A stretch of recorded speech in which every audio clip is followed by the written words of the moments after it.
Selamat pagi Bu, perkenalkan saya Polri Simamora, dokter yang bertugas saat ini. Boleh saya tahu nama Ibu, umur, alamat, dan pekerjaan?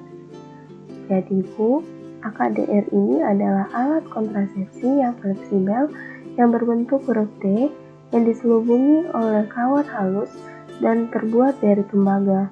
Nah, cara kerjanya ini menghambat kemampuan sperma untuk masuk ke tuba falopi dan membuahi ovum sehingga mempengaruhi fertilisasi. Keuntungan dengan AKDR, efektivitasnya tinggi 99,4 sampai 99,8% dan juga langsung efektif setelah pemasangan. Dan masa pemakaiannya cukup lama, yaitu sekitar 10 tahun. Dapat dipasang langsung setelah melahirkan ataupun abortus dan tidak mempengaruhi kualitas dan volume ASI.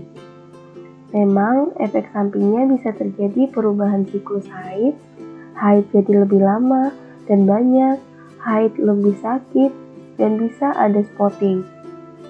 Dan komplikasi yang paling ditakutkan di mana bila ada infeksi menular seksual, AKDR dapat memicu adanya radang panggung sehingga dapat memicu terjadinya infertilitas. Apa Ibu ada pertanyaan? Sebelumnya, Ibu apa boleh saya tahu tanggal hari pertama haid terakhir, lama haid dan pola perdarahannya? Apa ada nyeri perut hebat?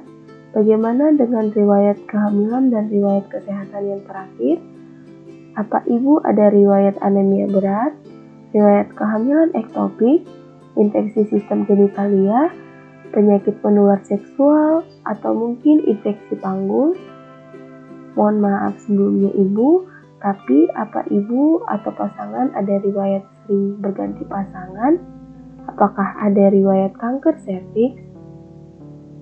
Jadi baik Ibu, tindakan nanti mungkin Ibu akan merasa kurang nyaman, tapi jangan khawatir, karena saya akan lakukan sebaik mungkin. Apakah Ibu bersedia? Baik Bu. Pertama-tama minta pasien untuk mengosongkan kandung kemih dan mencuci area genitalia dengan air dan sabun secara bersih sambil pemeriksa akan mencuci tangan menggunakan metode 6 langkah WHO.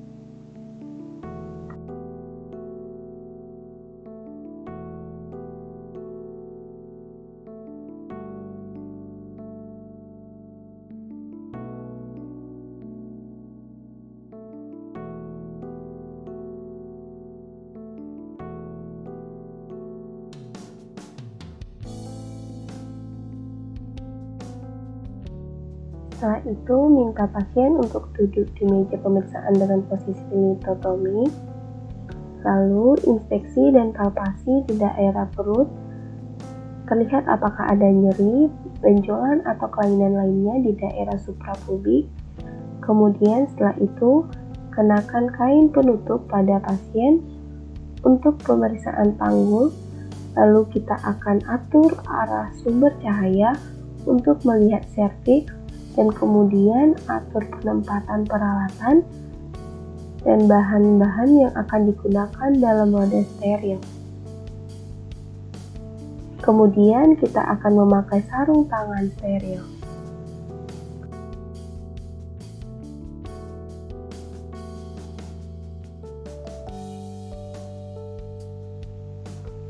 Setelah itu kita akan menginspeksi area genitalia eksterna dan palpasi kelenjar Bartholin dengan menelusuri labia mayora kiri dan kanan untuk melihat apakah ada benjolan atau nyeri.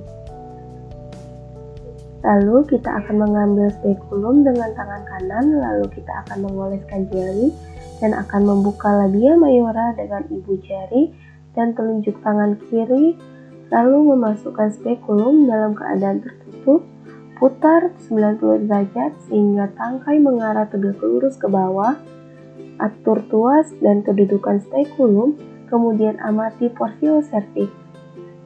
Di sini kita akan melihat bentuk, ukuran dan warna, dan kemudian lihat juga apakah sekret dari vagina atau tidak. Setelah itu, lepas pengungkit dengan memutar spekulum 90 derajat melawan arah jarum jam, kemudian kita keluarkan secara hati-hati, dan setelah itu letakkan di bengkok yang berada di meja instrumen. Berikutnya, melakukan pemeriksaan di manual, di mana memasukkan jari telunjuk dan jari tengah tangan kanan ke dalam vagina, dan tangan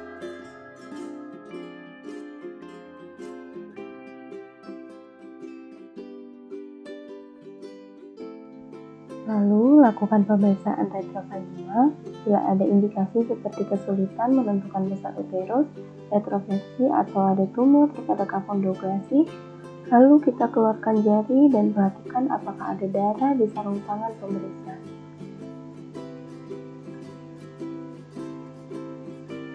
Selanjutnya, kita memasukkan lengan AKDR Kaposi G80A di dalam kemasan steril. Kemudian dengan menggunakan sarung tangan DDT yang baru, kita akan memasang spekulum vagina. Kita ambil dengan tangan kanan, kemudian oleskan jari, kemudian kita pasang spekulum vagina untuk melihat serviks, yaitu dengan membuka labia mayora dengan ibu jari dan telunjuk tangan kiri. Kemudian putar spekulum 90 derajat, kemudian atur tuas sehingga porsio serviks dapat terlihat.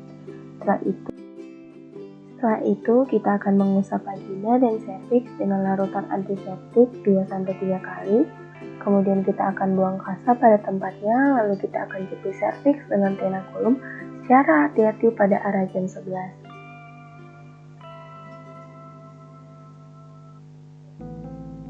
Kemudian setelah itu memasukkan sonde uterus dengan teknik tidak menyentuh, yaitu secara hati-hati memasukkan sonde ke dalam kafum uteri dengan sekali masuk tanpa menyentuh dinding vagina ataupun bibir spekulum.